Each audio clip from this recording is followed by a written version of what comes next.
Hey there, everybody. So I got this same question twice in 1 week. And that question is, how do I create labels whenever I want to do mail outs? So I figured if two people ask me in this 1 week, there's got to be other people out there that don't know how to do this. So I wanted to put this video together to share. So the easiest way to do it is in Realist. So I'm already in HAR. I'm going to Realist. Okay, perfect. Now the first thing that I need to do is I need to click on My Search, which is on the top left-hand side.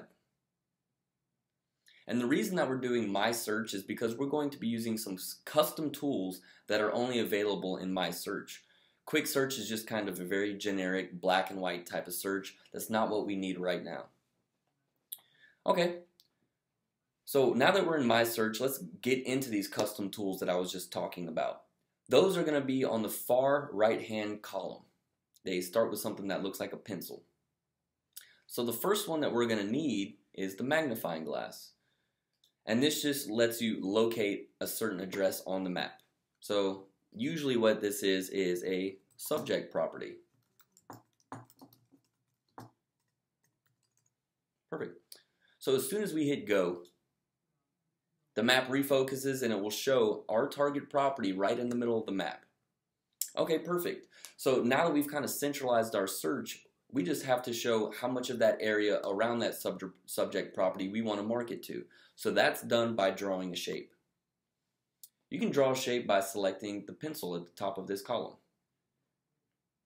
And you'll notice we have the option of doing a circle, a square, polygon, all that kind of stuff. I'm going to select a polygon.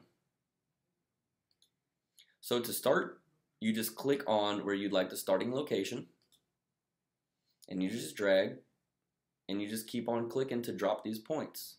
And you can make it look as funky as you want with a polygon, so I'll do something like this. Then to finish, you just click on the first point that you started.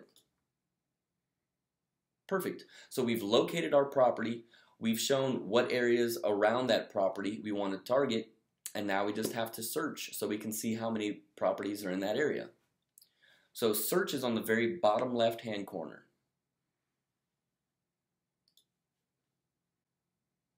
Okay, so here's all of our properties. Not bad, we got 864 as you can see in the results right here. So this is good, but it can get better. Let's be a little bit more strategic in our reach.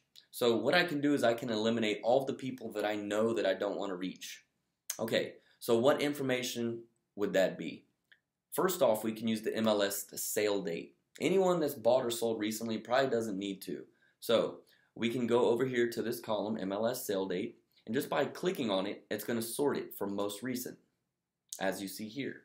So the first option, they closed on April 17th, extremely recent. So what I'm going to do is unselect all of the ones that have closed recently so I can get them off my list. All I have to do is unselect the first one that I don't want in this column. Then I just scroll down a little bit, and here is the end of 2013. So what I'm going to do is eliminate all the ones from 2014 and 15. So all I have to do is I've already selected the first one that I don't want. I just have to navigate to the last one that I don't want, hold shift, and click. And it will deselect all of the ones in that range. Perfect. So we just eliminated all of the properties that have recently closed. Now who else would I not want to target? That would be any active listings or pending listings and things of that sort. So I can do the same thing based off property status. And that's indicated by these little red shapes here.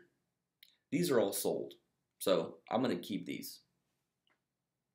I can do the same thing. If I navigate to the top of the column and I do a click, it will sort all of those properties based off of status.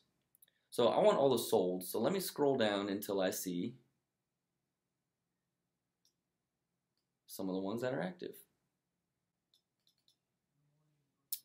Perfect. All right, so just like in HAR, I can look and I know that all the ones that are green are active. So I don't want those. So same kind of idea. We're going to uncheck a selection. You click on the first one that you don't want. You scroll down a bit you find the last one that you don't want, you hold shift, and you click it. Now everything in that selection has been unselected. Perfect. So now I've gone from 864 results down to 802. Anything I can do to help you save money and effort. Alright, so now that we've had all these search results, there's two different ways that we can get the labels. We can either print them and just unpeel them and stick them onto the envelopes, the good old-fashioned way, or if you want to create a list that you can send to a third-party company for them to actually put all the postage and all the addresses on the postcards for you, they'll actually do that. So first what we'll cover is creating the labels, just actually printing them onto labels, peeling them off and sticking them on yourself.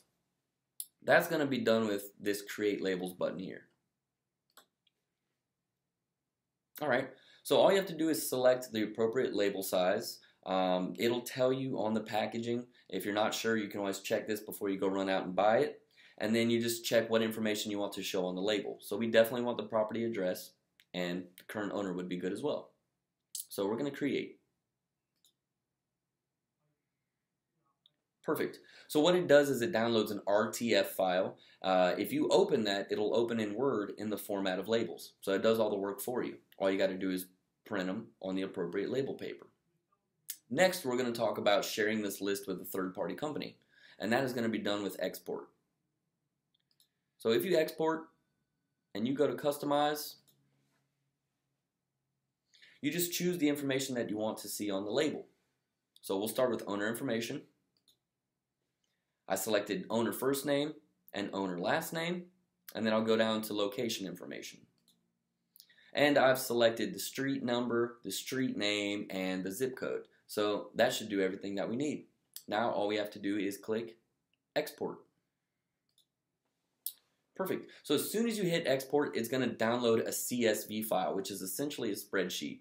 All you have to do is email the spreadsheet over to that third-party company, and they'll do all the postage and all the labeling and stuff for you. So I hope that helps. Obviously, if 2 people were asking in 1 week, there's people out there that don't know how to do it. So go ahead and poke around. If you get stuck, feel free to reach out to me, and I'll do whatever I can to help you.